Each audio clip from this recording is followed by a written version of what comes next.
Today is June 10th in the year 2010. I'm Karen Herman with the Archive of American Television. It is my great pleasure today to be interviewing Bob Vila here in New York City. Camera's rolling. Thank you so much, Bob, for joining us today. We're going to really start right from the beginning.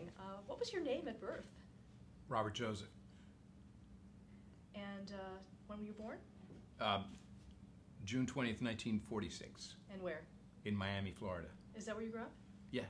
Not entirely, but I grew up in Miami until I was 10, and then the family moved to Havana in 1956, and I lived there for 3 years.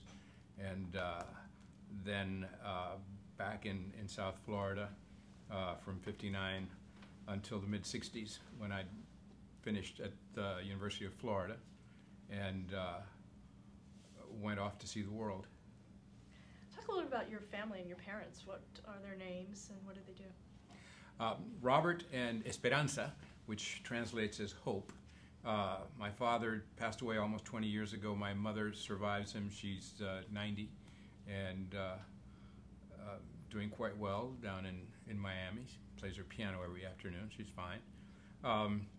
They first came to, I'm a first-generation immigrant, as you can no doubt tell, and they came during the tail end of World War II to South Florida. My father had been involved most of his career in intelligence work, and in the early days of his career it was World War II, so he was a lieutenant in intelligence work in the Cuban government during the war, collaborating with the American government primarily in the hunt for U-boats, the German U-boats that were all over the Florida Straits. And so he actually had an interesting career. Much of it always kind of was, we weren't supposed to know about. Did you ever find things out as you grew older? You know, as I grew older, I once happened on a book. Actually, it was in Spanish, and it was probably during those years that I was reading, that I was learning to read and write Spanish, so maybe in 56 or 7, that told the story of capturing a German spy. I've always remembered the guy's name was Alfred Luning, and he was captured, and he was the kind of spy master based in Havana, sending out, tapping out information about Liberty ships that came into the harbor and they were going out and what time they were leaving. And then, of course, he was sending that information to the Nazis that were out there in the submarines who were sinking them. So it was an interesting history. And your mother? She's a housewife. And when did they come to the States? 43, 44. And how long after that were you born? So it was pretty soon after that? I was born in 46. Yeah. And you said that when you were 10... When I was 10, we moved to Havana and lived there for 3 years.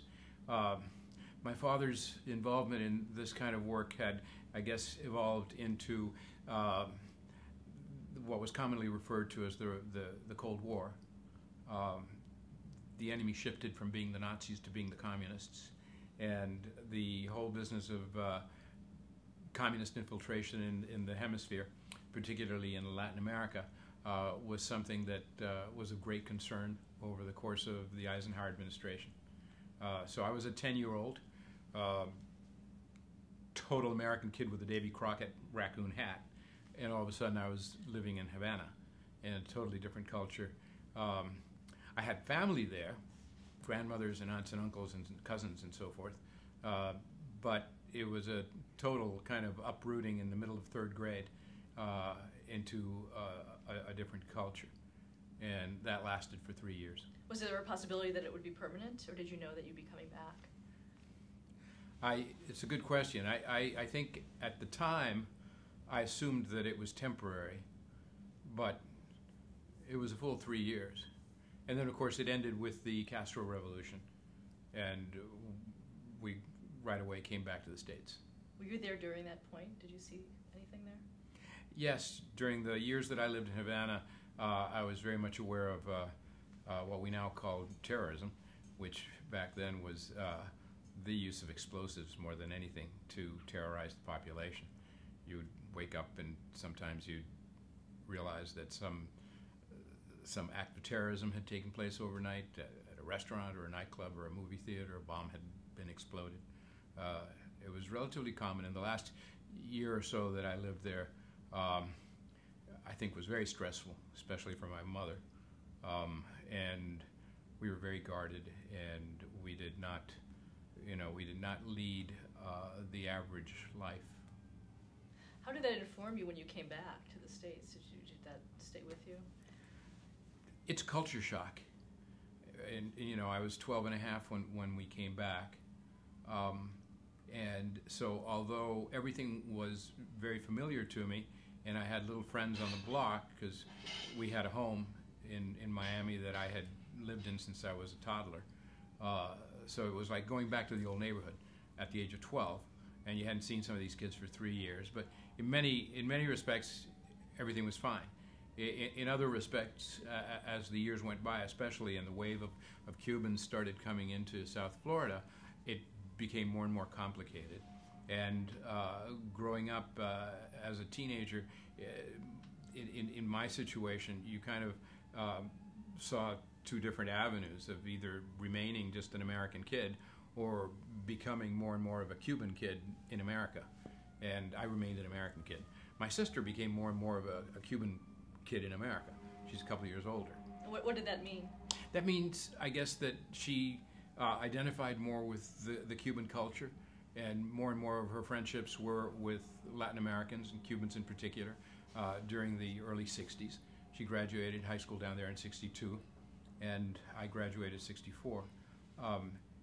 And in those years is when you really had a huge number of Cubans coming over to South Florida. And the change in South Florida, I remember Miami as Miami, and it was a little sleepy southern town with one high-rise building that was the courthouse.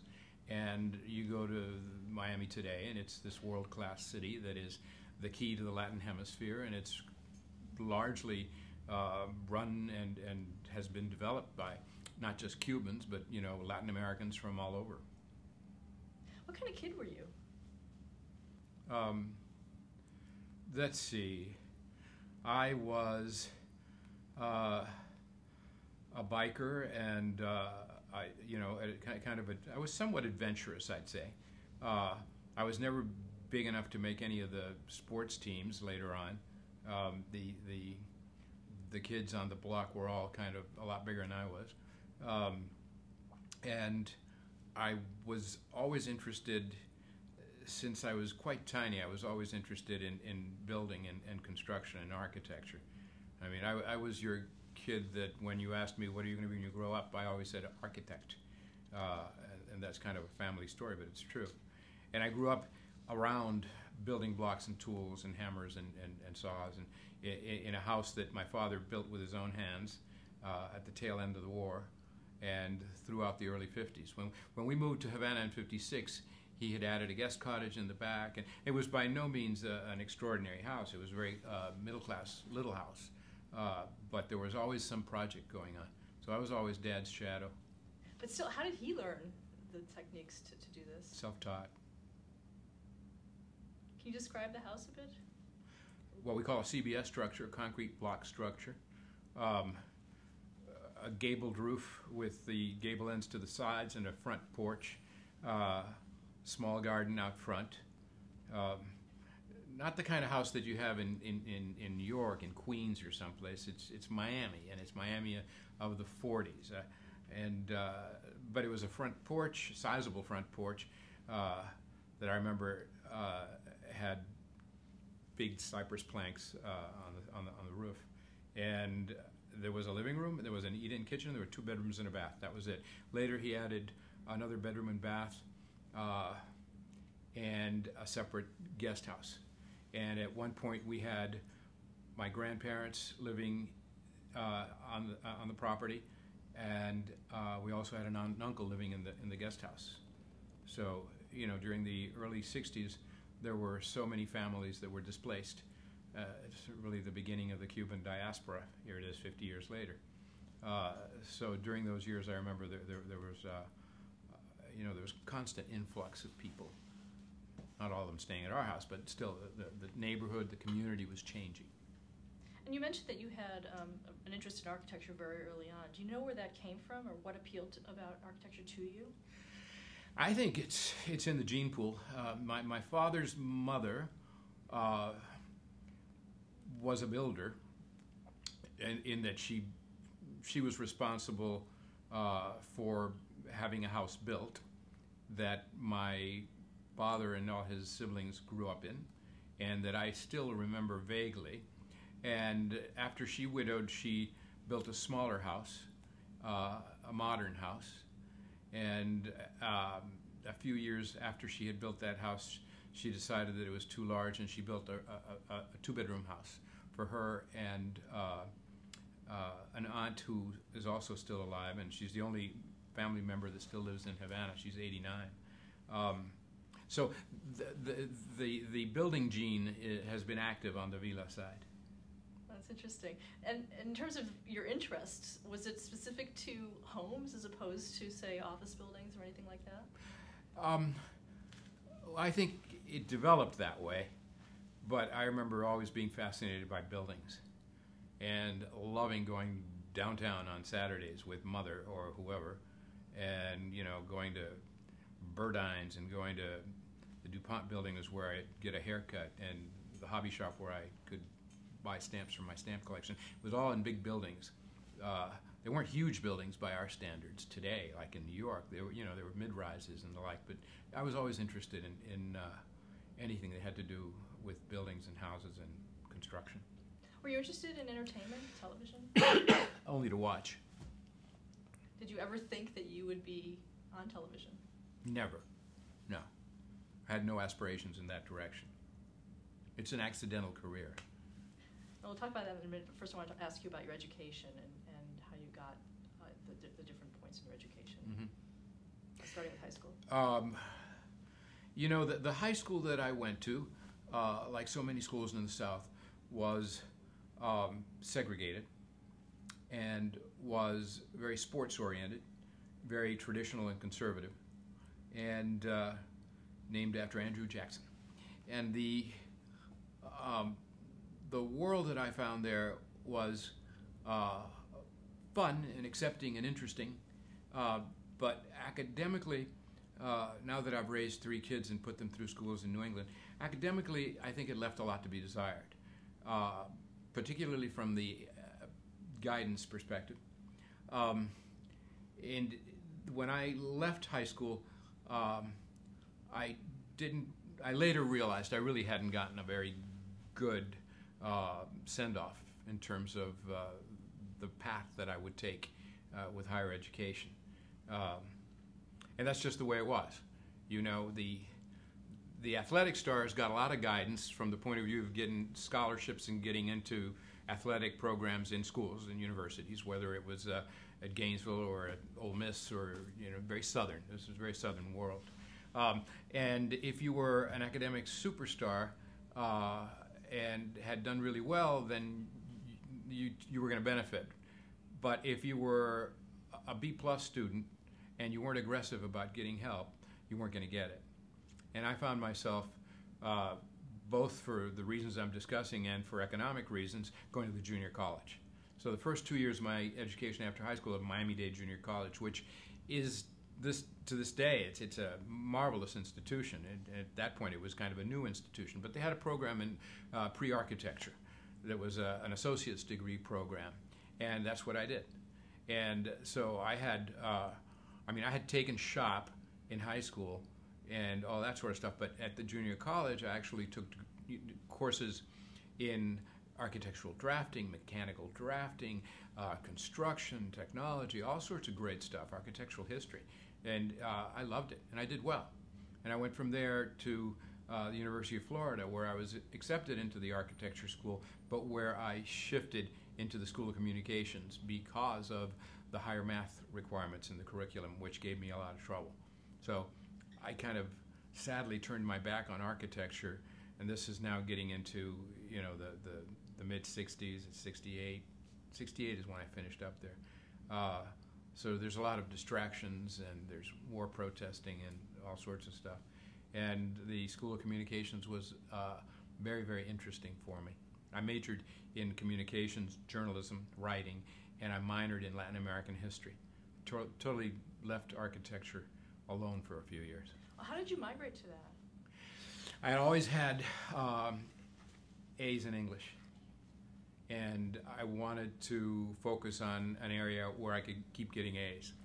And the draft was not that much of an issue in '65 and '66 for me. And I guess I should add, I had applied to serve in the Peace Corps in '64 and had been invited but put it off to finish the bachelor's degree. And as soon as I finished and got my degree, I went off to be a Peace Corps volunteer in Panama, in Central America. And within the first few months that I was working down in Panama City, the draft lottery came along, and I had a very high number, so I was not on the list. I didn't have to worry about the draft. But the fact is that I discovered that I loved writing, and I loved reporting, and I loved asking questions, and I loved photography, and so the coursework was fun for me. And I had a natural interest in politics and Latin American history, and the university had a very good program in that area. Did you write for the paper? Sure. I interned at the St. Pete Times, and I left Gainesville in I think it was March of 1969, because since I was working on a double major, I needed an extra trimester to finish up some of the stuff I was doing. And did you at all regret that you weren't staying in the architectural piece of it? Apparently, and I say it that way because after 2 years in the Peace Corps, I went to live in Europe for 2 years, where I really was excited about traveling and seeing the architecture of old Europe. And when I finally came back to the States, I went back to study architecture, and I guess it was early '73, and I went to Boston, where I had friends who were working on law degrees and the like, and I went there specifically because I wanted to get a graduate degree in architecture. Did the math still cause problems for you? The curriculum requirements had changed to a degree, and were always different depending on the institution that you were going to, so that you could choose an area of study that was going to be much more design oriented and much less engineering oriented. So that was just not that much of an issue. And what I was really interested in from the times that I was living in Europe was the whole business of architectural history and restoration. It really has been a passion most of my adult life. And can you talk about how you got into that? What appealed to you about it? Well, the program of studies that I enrolled in at the Boston Architectural Center in 1973, I guess it was what we call a cooperative program, where you worked in the field or you worked in an architect's office and you went to school at night or in the afternoon. Anyway, the opportunity was very exciting, and what I ended up doing was I hooked up with a group of investors who were buying an old Boston brownstone, and I got hired by them to be their project manager. And so that was my first real hands-on experience with a 100-year-old important house, a nice, very highly detailed brownstone. And I continued the studies, but what I ended up doing within the next year or two was realizing the business potential of buying and restoring old brownstones in Boston in the early 70s. And I compared that with the earnings potential for a recent graduate out of an architectural program. And there was a vast gulf in between those numbers. And so I don't know how many hours I lacked to get a degree there, but I didn't finish the degree program. Instead, I started an investment company buying brownstones and renovating them, converting them to condominiums. And that's pretty much what I was doing during the mid to late 70s. What was the name of the company? Well, I had a company called RJ Vila Design Build, And whenever we'd buy a brownstone, I would usually put together an LLC, a small partnership, and just call it whatever the address was. Now, was it important to you to keep the historical restoration intact? Absolutely. The brownstones in particular, brownstone is a soft stone that in New England sometimes doesn't age well. So we had a number of projects where we had to do a lot of facade restoration. And we had a number of projects where we were buying houses that had been single-family, 6-story townhouses for nearly a century, in which we had the opportunity to convert into 5 or 6 apartments.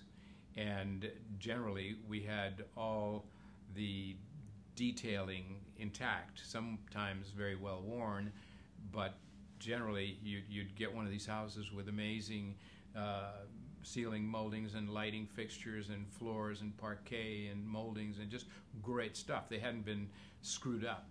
There were many other houses that, depending on the location, had long ago been converted into boarding house kind of use, and so little partitions had been put up and rooms had been cut up, and in buildings like that it was less fun because you'd already lost the treasures.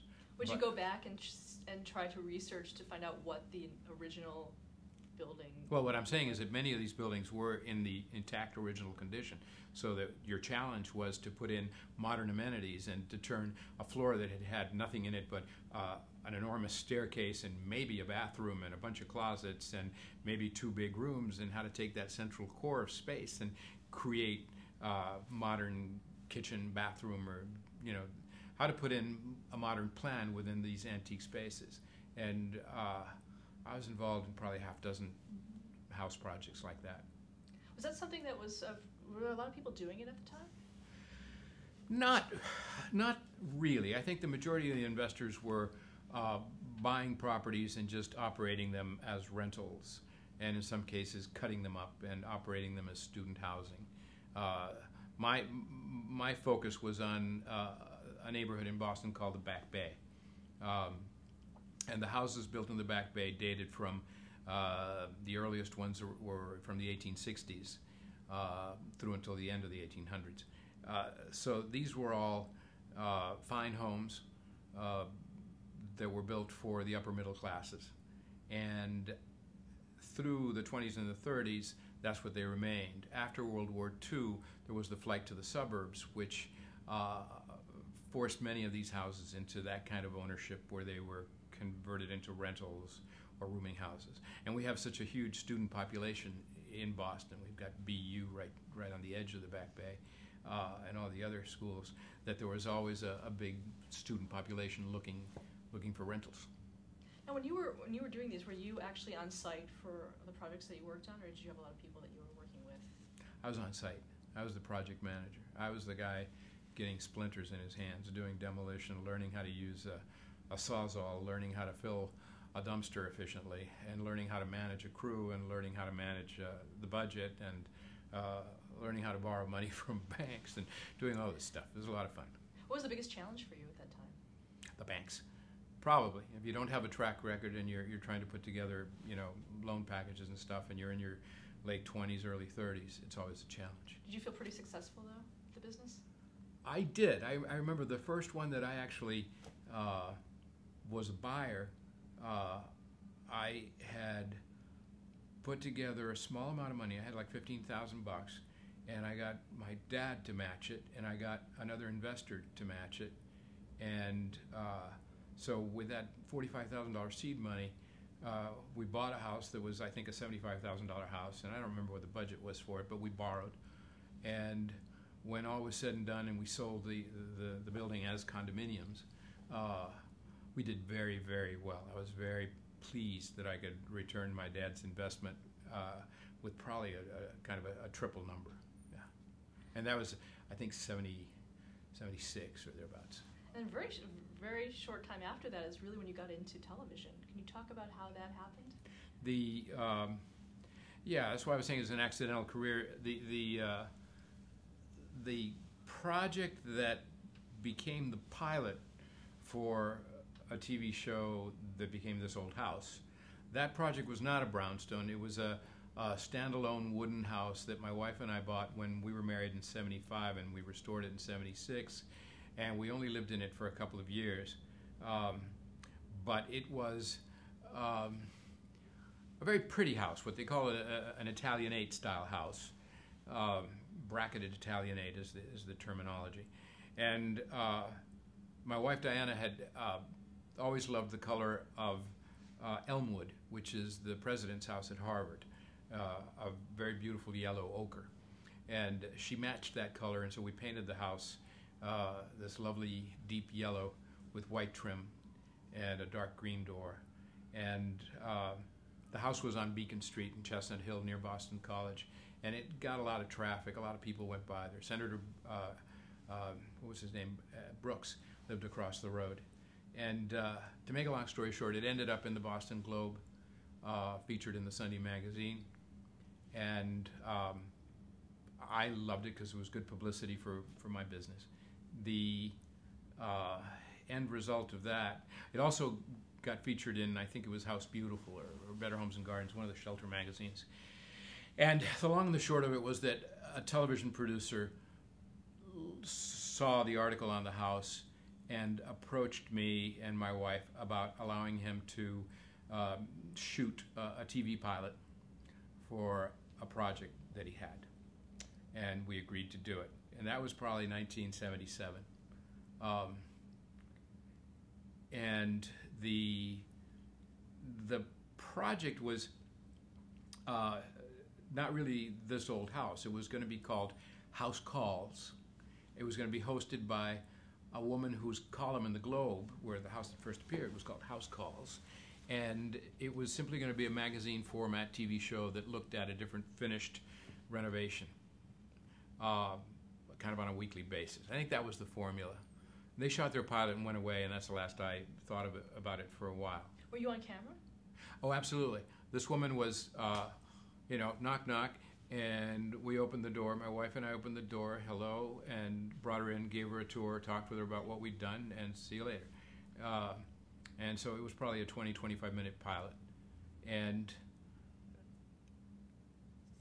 in the way of things in TV, you don't discover stuff until you actually roll. And what this fellow discovered was that he had somebody who was telegenic and somebody who was not. And the person that he had hoped to bring from the world of print into the world of TV video didn't really work out that well. And the bearded guy who had just done the work had a natural ability with a camera. And I always have. I've never paid much attention to the camera. And so that's how it all evolved. It took another couple of years before they actually put a deal together, got funding, and created the first This Old House. But this guy, Russ Morash, had a lot of credibility. He had been at WGBH for years, and he had been the first producer for Julia Child, and he had been the first producer for Mr. Crockett and the Victory Garden program. So he already had 2 hits behind him, and then along comes This Old House. And so, he had 3 home runs. And when they called me, maybe a year or year and a half after we had shot that pilot, the project idea had evolved into a kind of a nuts and bolts how-to program that was going to focus entirely on a old derelict house in an old Boston neighborhood called Dorchester. They had bought the house. He had already essentially put together the crew that was going to do the remodeling, and then he just kind of sprung it on me, would you like to be the host of the show? And I said, sure. And so... Without any reservations? No, I thought it'd be a lot of fun. And it wasn't meant to be a national show, it was a local show. Just like Tim Allen's later vehicle, his local show and all that stuff. No, I thought it would be a great deal of fun, and this coincides with the period where I'm developing properties, and I've got more freedom and a little bit more time, and less of an economic kind of pressure. And so we did the project in about, I don't know, maybe 14 weeks. which was a great undertaking because the house was a nice French Second Empire style house from maybe 1865 or 70, and very derelict, very bad condition. And Norm the carpenter and the crew worked their tails off to get this thing done in time. And we were shooting a show, and it would air 3 days later. So I mean, they called it guerrilla TV, but the fact is that it was close to being live television. And it was in the days where you didn't have little cameras on tripods. You had 2 big semi-trailer trucks full of equipment out on the road and cables everywhere. And you did have, a relatively modern camera. But it was a very big effort. And we came on the air in the Boston, New England region, and the show quickly found an enthusiastic audience, and we were nominated for the regional Emmys, and we won. They're smaller than the national ones. And the program was then picked up to go national on PBS. And so, we had kind of an instant hit. Let's talk about that first show, though. Were you also the project manager, or were you specifically the host for that one? I was strictly the host. I was strictly the interviewer. And if you think about it, I had this college education in communications and doing what you're doing right now, interviewing people and stuff. And I had this passion for architecture and reconstruction and building and carpentry and all the other stuff. So it was kind of just a lot of serendipity that came into play here. But my job was just to be the host of the show. Were you happy with the way that they were doing? Yeah, absolutely. Yeah. You had some first-class carpenters, and we had a fellow called Jock Gifford, who was a good architect, and we had good people involved in the project. Were you given any advice when you first started the hosting? You mean in terms of the TV part? Mm-hmm. Well, you had a director who was very good at what he did, and so sure, you had plenty of advice, and you learned a few basics early on in terms of your role and the role of the camera, and I remember it was also the days when we used to do a lot of takes. Not just because the guy was a perfectionist about certain things, but just because there were always glitches and there were technical hits and all sorts of reasons why you'd do it again. And sometimes the person you were interviewing was a bit of a dolt, and you were trying to get a simple response, and people got nervous. Remember, we had a plumber, and every time we put the plumber on camera, it's like he started speaking in tongues, and it was just his nerves. So you learned as you went along. Who was your intended audience for the show? I think if you asked that question of Russ Morris, he would have said probably a lot of young homeowners and a lot of people who are interested in do-it-yourself projects, which up to a certain degree is true. But what was surprising from the beginning was that the demographics showed a pretty 50-50 split among men and women watching the show. And as the years went by, I more and more realized that there were tons of people who loved watching the show who had no intention of picking up a hammer or a saw, or who lived in New York City apartments, but who were simply fascinated by understanding the process, taking away the layers, taking away the mystery of what's inside the walls and what's above the ceiling and how it all works, which is what we were doing. But what did you think the baseline knowledge of a typical viewer would be that you were talking to? I always kind of had the assumption that I was talking with people who had already gotten their hands dirty and maybe already gotten involved in buying an old house, even though, as I just said, it wasn't necessarily true. But I think I always had the assumption that I was talking with people who had a certain passion for the subject matter and a little bit of experience already. And I think that was true. When the show went to PBS, did anything change in terms of the way the show was Well, all of a sudden promoted? we had a national audience and we had a national presence, and I think the biggest thing for me at that point in my life was the sudden loss of anonymity, or the acquisition of fame. I don't know how you want to put it, but all of a sudden people recognized you. And at one point I remember realizing this is kind of a permanent situation. The status quo changes from one minute to the next, and you become what's referred to as a celebrity or whatever, but your life changes. So after that first year, and as we went into the second year, and we did more elaborate projects and the like, and we had newspaper interviews and magazine articles and more publicity of this, that, and the other, and I was invited to do other things, and I became correspondent on the Today Show, and after that for several years on the CBS Early Show, and I had opportunities to do other kinds of programming and stuff. It's pretty amazing. Did you enjoy it? Did you enjoy fame? Oh, the fame? The fame, yeah. I guess I've taken it for granted. What I enjoyed was the producing and hosting of the shows, especially the producing.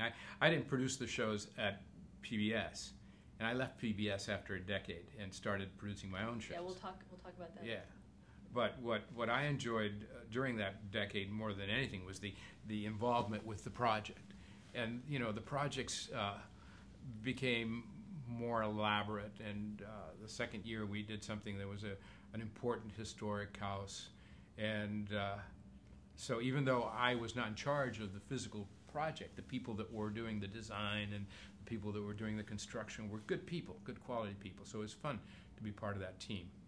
How were the houses selected? I think every year was a different thing. Part of it was, again, just the luck of the draw.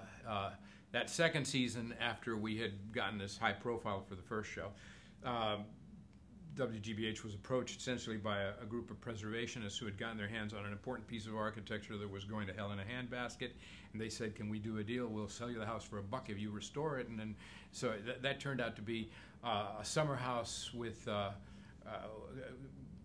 pedigree. It was designed by Henry Hobson Richardson, H.H. Richardson, who's one of the great 19th century architects, and it was built for a fellow, Dr. Bigelow, who was a pioneer at the Mass General and one of the first to use ether for surgery, and so it was a house with some pedigree that sadly had been vandalized and had been abandoned for years. So it was a real piece of detective work to do the restoration there and to figure out how to get it right. And it wasn't just the house, it was a house and a carriage house and groom's quarters, and it was a little complex, so that I think we ended up with 5 residential condominiums there. And that was 26 half hours of programming, and all shot on video, and again, all shot and aired within a week or two of shooting it. And it was a marvelous project, and we got a companion guide book published for the first one and for that show. There was a lot happening. Now, at the same time, I was still making my living developing property, because the program didn't pay much. It's public television. And so during those years, the early 80s, I still was investing in developing buildings, and I had a contracting business, so I still had contracting stuff happening, and that's really what made it possible to continue my involvement with the television shows, even though there was not much in the way of money associated with it. Did you eventually have to divest yourself of those other businesses once you started to go into television? After I left public television, in the late 80s, I stopped taking on client work. I've never fully given up restoring brownstones and turning them into condominiums. I have one on the Upper West Side right now. And what primarily changed for me, in terms of becoming a well-known person, was the fact that I was sought after for endorsement campaigns and advertising campaigns and the like. And so that started playing a more important role in my business. And eventually, all these different media-related things became more and more of a full-time job. Going back to This Old House, first of all, do you know how the title came to be? It was Russ's idea, I suppose, and I think I recall that they were trying to get the theme music. As the theme music, there was a famous song, This Old House. I can't remember, and I think that there was a relationship there, but they couldn't get the rights to the music, and that's why they ended up using the theme music out of the public domain. A Fats Waller piece called Louisiana Lullaby, I believe. Very catchy stuff, but I think that the name comes from the original song that they wanted to use. I'm not 100% sure about that. It already had a name by the time I came to the project. Now, can you talk about, say, a typical week in the show production for you as host? When I was at PBS? Mm-hmm. We usually shot on Thursdays. Mondays and Tuesdays, I was totally engrossed in my own personal business. Wednesdays, I probably would swing by the location to get an idea of what was going on. Thursday, I'd have a full day, and it might be from 8 in the morning till 8 at night, and then I was done. Well, talk about that full day. What were you doing? Well, I was, I suppose, I was involved in building the scenes. I was less involved in building the house than I was in building the scenes, together with the cameraman and the director, and rehearsing the scenes and prompting the interviewees, the people that were coming on, the experts, whether it was that plumber or whether it was somebody from the Historical Society or whatever. So I was involved in the production, and it generally went pretty smoothly. I enjoyed it. I was good at it, and I knew I was. And I made people feel comfortable in front of a camera. How would you do that? I don't know. I mean,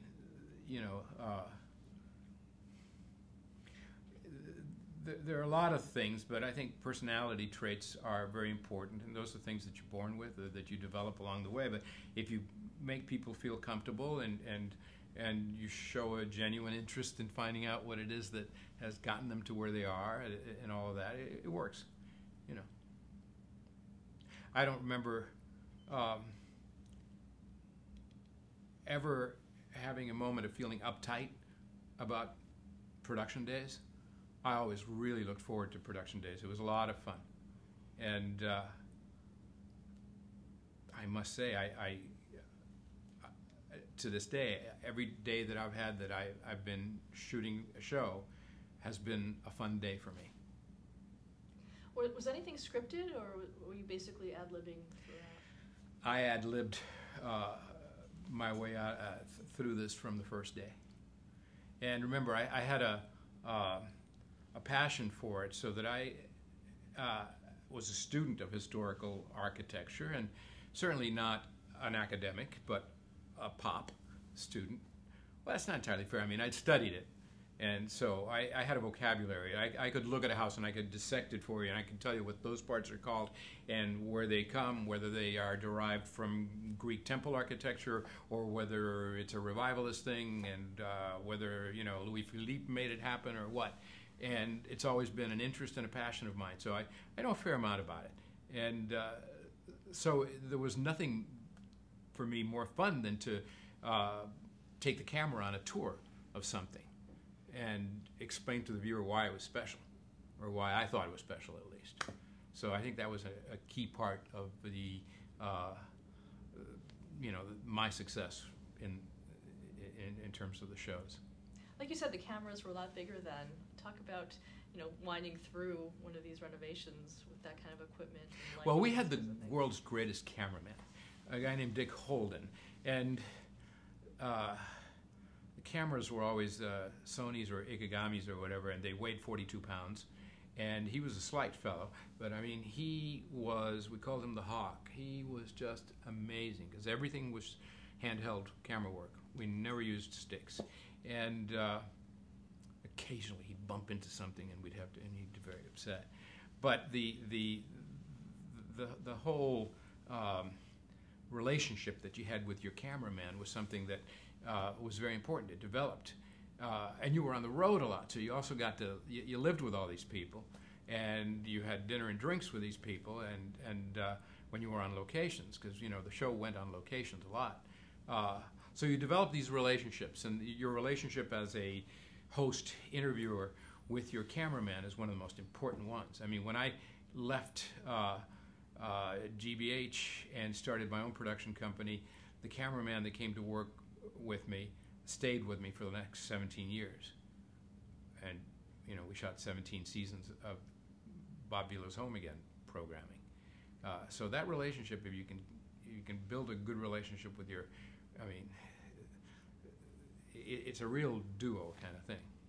How much did the viewers see as opposed to what was edited out? Did people see really what you shot, or was there a lot that was taken out to make it a very smooth process?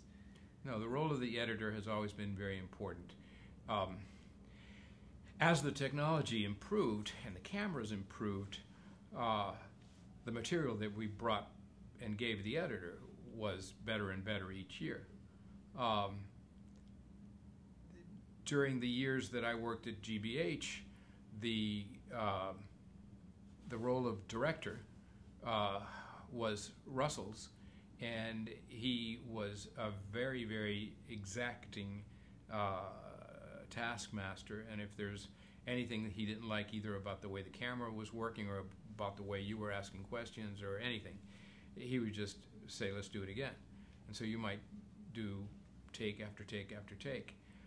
When I started doing my own productions, I had a director, and I think that lasted for maybe the first 6 seasons or so.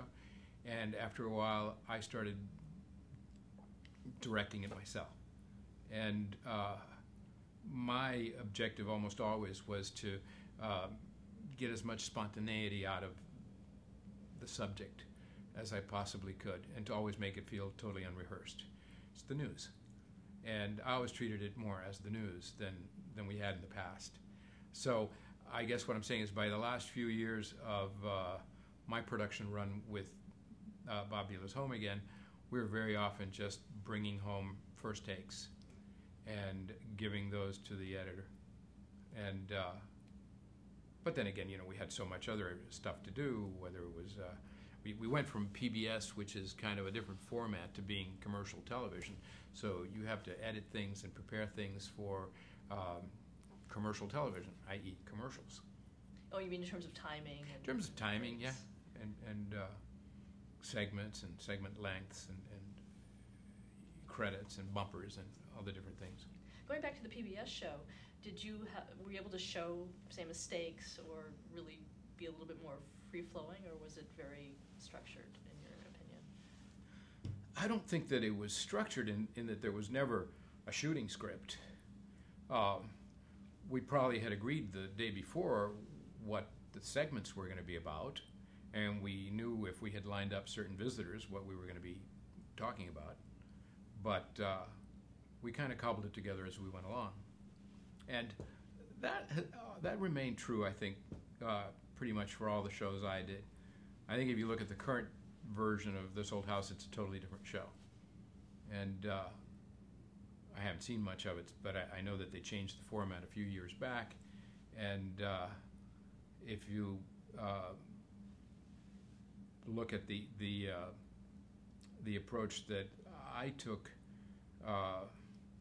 with Bob Vila's Home Again over the years, it was really a continuation of the original style. It was never scripted, and you wanted to make the viewer feel like they were there with you on the job site and not in a studio or a set or anything like that. Now, as the show went on, as This Old House went on, did you have more duties aside from hosting? Were you more involved in pre-production or the way the show was structured? No, that really was not an avenue that was opened or offered to me, and it's probably one of the reasons why when my turn there ended, I was kind of happy. I mean, I didn't leave the PBS show because of that, but the fact that my role was limited to being the host, I think was a source of some dissatisfaction to me. But the control over the whole thing was something that was very closely guarded by the producer. And so after 10 seasons, when I more or less was forced out of the show, I was not heartbroken. Can you talk about that, being forced out, as you put it? Well, during those years, I'd had several opportunities come to me to be spokesman for something, Time Life Books. And so while I was still the host of the PBS show, I was also the spokesman for the Time Life Books on home improvement. Towards the end of this decade, I was offered the possibility of being the spokesman for shoot some TV commercials for a small home center chain in Connecticut, Rhode Island, some of the New England states. And anytime I was offered something like that, I had to run it by the powers that be at PBS to make sure that there was not a problem with them in terms of any conflict of interest situations or whatever. And so they approved this. I shot this commercial. And before it aired, I was called in back to the business office at WGBH to be told that they had a serious problem and that I could not go ahead with this commercial campaign for this home center chain. And I remember asking why, and essentially being shown a letter from one of the founders of one of the biggest home improvement businesses in America. And essentially the letter was telling the people at PBS that this company would cancel all of its underwriting on PBS if I was allowed to continue with this ad campaign. The reason being that this company had this small home center chain in their target, and they were going to take it over, put it out of business, and put in their own stores in this region. So I essentially offered to break the contract if my colleagues there at WGBH would be willing to indemnify me from a lawsuit from this small company. And it sounds today like it should have been a real simple piece of business, and it was not a big number. However, they refused to indemnify me, and we found ourselves at an impasse. And essentially, I was told, either you do this or you're out of here. So I was out of there, and in fact, I did break the contract afterwards, after the fact, because I got a better deal. But it was a real difficult time, and it was a time that put a lot of egg on a lot of people's face. I mean, there was a very funny caricature of me being booted out of the doghouse kind of thing on the cover of Advertising Age. I mean, that month when the news got out that the host of this hit show was being kicked out, there were more than 40 articles, and most of them were pretty sympathetic to me. So it was not an easy time. And I'm a PBS guy. That's where it all started. And I was sad to see this whole thing evolve in that direction. But as a result of it, a big ad agency heard that I was on my own and heard that I was putting together a show and asked if they could sponsor part of the show for their client, Sears Craftsman Tools. That's how the relationship with Craftsman Tools began.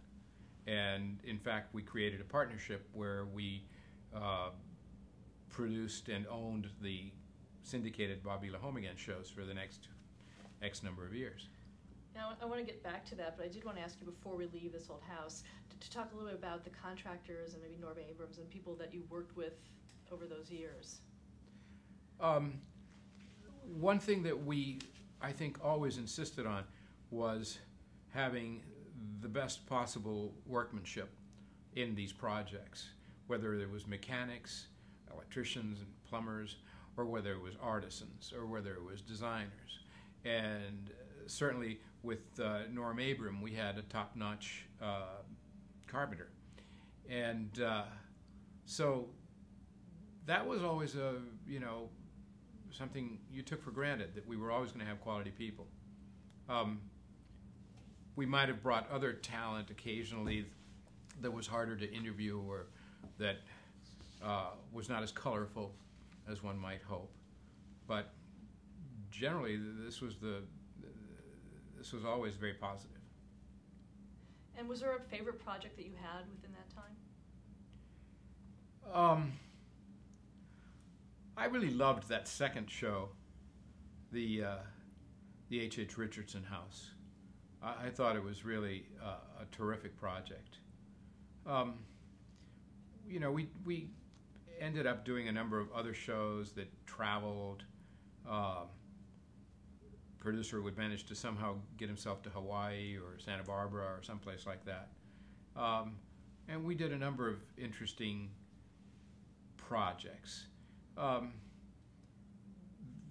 one that I always loved the most, though, was that second one.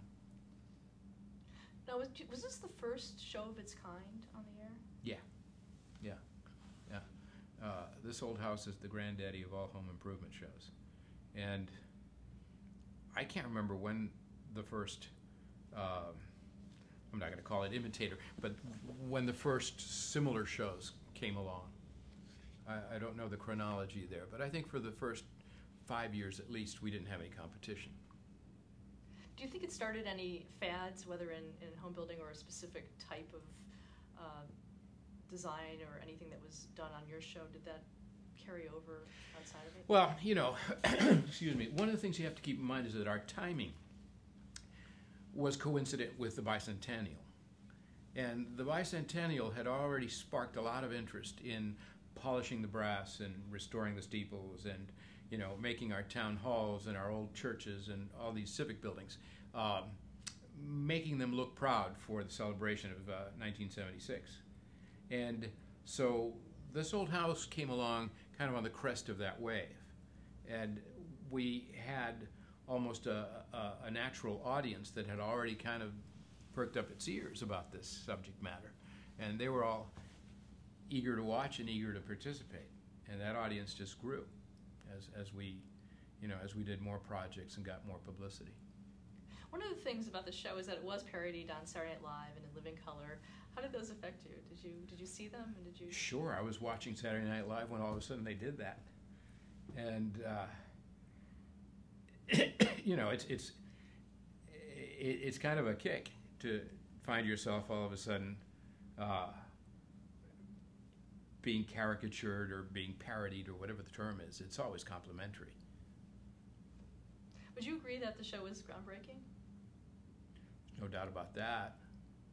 I mean, I don't think anybody had ever tried to glamorize cutting a 2x4 or sweating a plumbing joint or doing any of this sort of stuff. Okay, so going forward, first of all, did you watch the show after you left it? Oh, after I left this old house? A little bit. I didn't want to be influenced by it. I was off the air for a while, but not long. And, when I had the opportunity to do the Home Again shows, I wanted to keep on doing what I'd been doing, but I wanted to be able to control the message a little bit more. And I was much more interested in promoting the concept of not just renovating but recycling, And so the first project that I did involved salvaging a part of an old house that was being torn down, moving it 10 miles to another town, putting it on a new foundation, building around it, things like that. I wanted to do more middle class programming as opposed to upper middle class and super kind of wealthy types of projects. For some reason, this old house was focused more and more each year on really swell projects with big budgets, and I kind of wanted to take an opposite tack for a while. I mean, I did eventually get involved in $7 million restoration of the governor's house, the Virginia governor's mansion, but that was all by public subscription. It was kind of the most complex architectural restoration project that I ever got involved with. And I got involved in building a multi-million-dollar beach house in Malibu, and that was a lot of fun, and that was exotic, and it went with the territory. But generally speaking, my approach after leaving PBS was to try to stay a little bit more middle class. Stop there to change the tape. Sure.